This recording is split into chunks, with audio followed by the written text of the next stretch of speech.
Um projeto da Fundação Oriente, inaugurado em 2008, o Museu do Oriente em Lisboa é um espaço de conhecimento e partilha dedicado às relações históricas entre os portugueses e os povos asiáticos, bem como às tradições vivas da Ásia.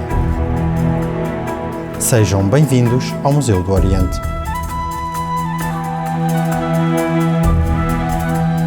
Estamos no Museu do Oriente, no primeiro andar, na exposição Presença Portuguesa na Ásia. Iremos ver uma exposição que reúne cerca de 1.600 objetos que abrangem diversas áreas, desde a orivesaria, artes plásticas, a cartografia, mobiliário, etc. O que se pretende com esta exposição é mostrar testemunhos de uma convivência cultural ocorrida pelo menos desde 1498 com a chegada de Vasco da Gama à Índia através da descoberta do caminho marítimo. As peças expostas testemunham os processos históricos desencadeados pelas explorações marítimas portuguesas da costa oeste de África ao Japão a partir da descoberta da Rota do Cabo em 1498. Através dos entrepostos comerciais estabelecidos pelos portugueses em Goa, Malaca, Sião e Macau, circulavam pela nova rota atlântica várias mercadorias, como as especiarias e as porcelanas, mas também pessoas, ideias e influências estéticas. Daqui resultou um diálogo muito rico e uma produção material única. Goa foi ainda sede do Patriarcado do Oriente e das ordens religiosas que evangelizavam a África Oriental e a Ásia. A arte cristã indo-portuguesa resulta de uma miscigenação estética, técnica e funcional. Goa e Ceilão tornam-se importantes centros de produção destas peças, quer para consumo dos ocidentais a viver no território, quer para importar para uma Europa ávida de produtos exóticos e luxuosos, como a tartaruga, o coco, a laca, a filigrana de prata ou a madrepérola. Estamos perante um dos mais bonitos exemplares de biombos Namban aqui do Museu do Oriente. Neste caso, temos um do período Edo e que representa a chegada do grande navio negro de comércio vindo de Macau, a que os japoneses chamavam de Kurofone. Vemos a chegada dos portugueses, sendo recebidos por uma comitiva japonesa que é liderada por 2 jesuítas. Reparem que a comitiva portuguesa é constituída essencialmente por africanos e malaios e chama a vossa particular atenção para a galinha, para o coelho nele representado, porque são animais exóticos e estranhos aos japoneses, uma vez que nunca os tinham visto e que somos nós quem os introduz no Japão pela primeira vez. Este capacete Namban é uma das peças mais singulares deste núcleo. É um objeto fabricado para um mercado interno japonês, testemunho da curiosidade e fascínio que o Ocidente despertou no Japão. No mobiliário litúrgico, os oratórios e estantes de missal estão ligados à introdução do cristianismo no território pela Companhia de Jesus. Estas tipologias europeias eram construídas e decoradas com as técnicas tradicionais locais, como a laca e os embutidos em madrepérola. Também na China se fazia sentir a ação evangelizadora dos jesuítas desde a primeira metade do século XVI. Reflexo disso são as peças de cariz religioso, das quais destacamos um biombo de Coromandel com cenas da vida de Cristo e esculturas de 2 mártires asiáticos, claramente influenciados pelo processo de acomodação cultural. O Porto de Macau ocupa uma posição privilegiada, especialmente a partir de 1557, altura em que as autoridades chinesas concedem aos portugueses o direito de aí estabelecer uma base regida por leis portuguesas. Daqui, os mercadores portugueses chegavam aos mais variados destinos do Sudeste Asiático e daqui partia a emblemática nau do trato para o Japão. Sob controle português, Macau permaneceria até 1685 o único porto em território chinês aberto a estrangeiros. Por Macau passavam produtos de luxo como sedas, biombos e outro mobiliário requintado, assim como lacas, leques, esmaltes e porcelanas de exportação. Desde o século XV que os portugueses recolhem objetos dos povos com quem fomos contactando e que, aos nossos olhos, eram exóticos e estranhos. Isso dará origem aos gabinetes de curiosidades do século XVI, às grandes coleções europeias do século XVIII e XIX, que, grosso modo, no século XXI, encontram-se em museus. São disto exemplo o núcleo de terracotas funerárias chinesas que remontam a 3.000 anos antes de Cristo, assim como cerâmica e porcelana utilitária de famílias e estilos decorativos anteriores ao emblemático azul e branco, ou então poderá ser visto no núcleo alusivo ao budismo e ao taoísmo. Inserem-se ainda aqui as coleções de Camilo Peçanha e Manuel Teixeira Gomes, exemplos do colecionismo de arte de finais do século XIX e inícios do XX, refletindo o interesse e o estudo dos respectivos colecionadores, quer na língua, quer na civilização chinesa e japonesa. Da ilha de Timor-Leste, temos ainda um importante espólio alusivo às tradições culturais deste território, em especial as que versam o culto dos antepassados e as representações rituais de poder e do sagrado. O seu impacto no cotidiano das comunidades tradicionais timorenses traduz-se em objetos como insígnias de poder, estatuária, máscaras e baixos relevos funerários ou objetos rituais. Terminamos a nossa visita à exposição Presença Portuguesa na Ásia, junto a estes 3 belos exemplares de armaduras japonesas do período Edo. Chama a vossa particular atenção para o design desta, onde já se vê a influência ocidental na cota de malha na elaboração da mesma.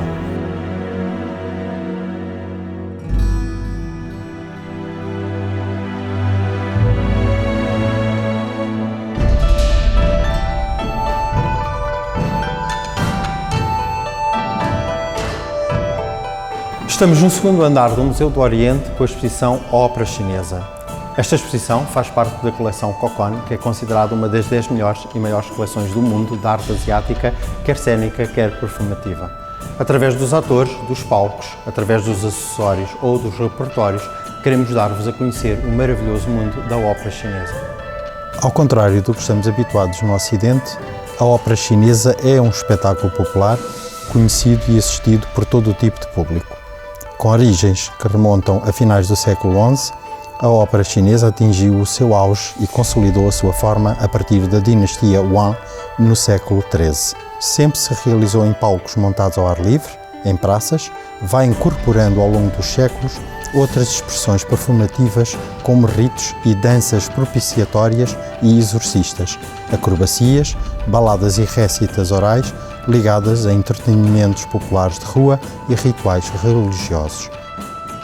As suas histórias são bem conhecidas e os seus heróis, que podem ser os generais, os reis, os príncipes, demónios ou deuses, são representados, são lendários e são divinizados. Quando a ópera chinesa os representa, não só está a relembrar à população esses grandes feitos do passado, como também transmite determinadas normas, quer morais, quer éticas. O aparato cênico da ópera é parco, pois pode resumir-se apenas a um pano de fundo, mesa e cadeiras. Em palco podem, em simultâneo, ser exercidas várias artes performativas e destaca-se pelos movimentos estilizados e pela voz artificial dos cantores em falsete. Visível ao público do lado do palco, a orquestra não excede mais de 9 elementos, com destaque para a percussão. A ópera chinesa é, em primeiro lugar, um teatro cantado que engloba música instrumental, canto, dança, mímica, comédia, artes marciais e acrobática. Esta exposição presta-lhes uma homenagem ao recriar o camarim da aclamada estrela Mei Lanfang, ator famoso pela sua dedicação a esta arte.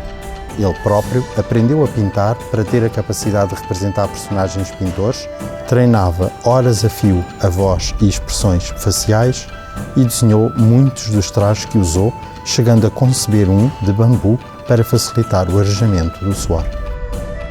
A ópera chinesa situa-se no extremo oposto ao realismo.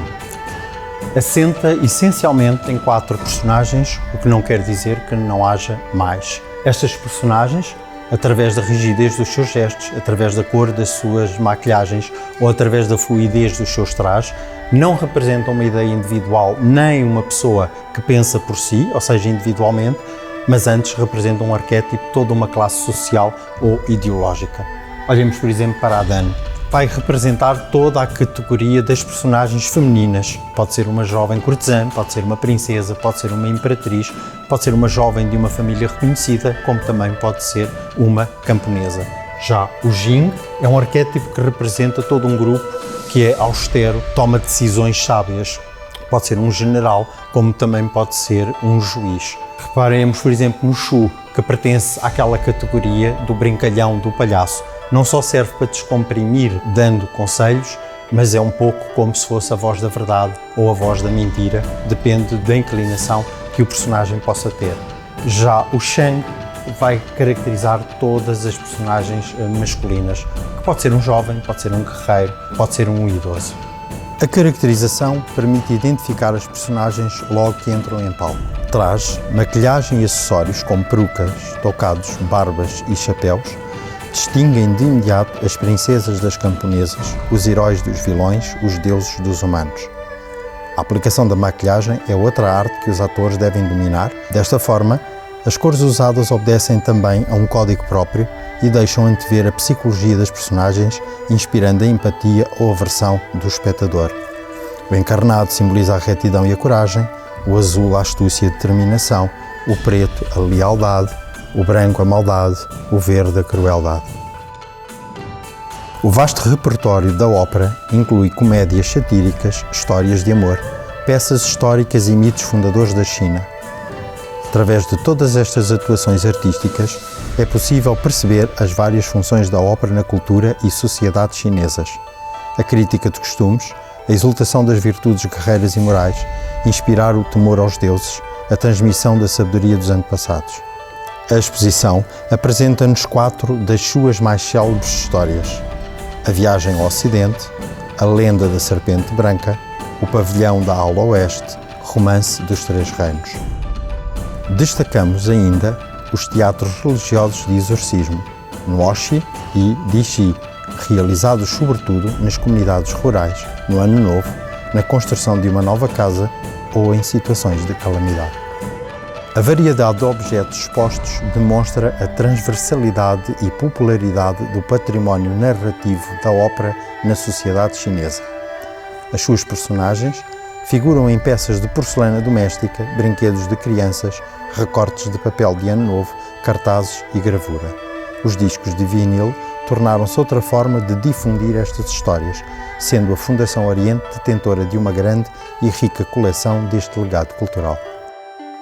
Com a Revolução Cultural, a ópera chinesa tradicional, na forma que a temos vindo a conhecer até aqui, vai ser proibida. No entanto, o novo governo vai apropriar-se desta forma de arte, uma vez que a mesma chega às massas, e vai alterar os seus conteúdos. Escrevem-se 8 novas óperas, as chamadas Wangbaxi, cujo conteúdo não é a exaltação do príncipe ou do imperador, do deus ou do demónio. Com estas novas óperas, o que é exaltado é o soldado que tombou no campo de batalha ou o lavrador que, com a sua enxada, cultiva em prol de toda uma nova sociedade.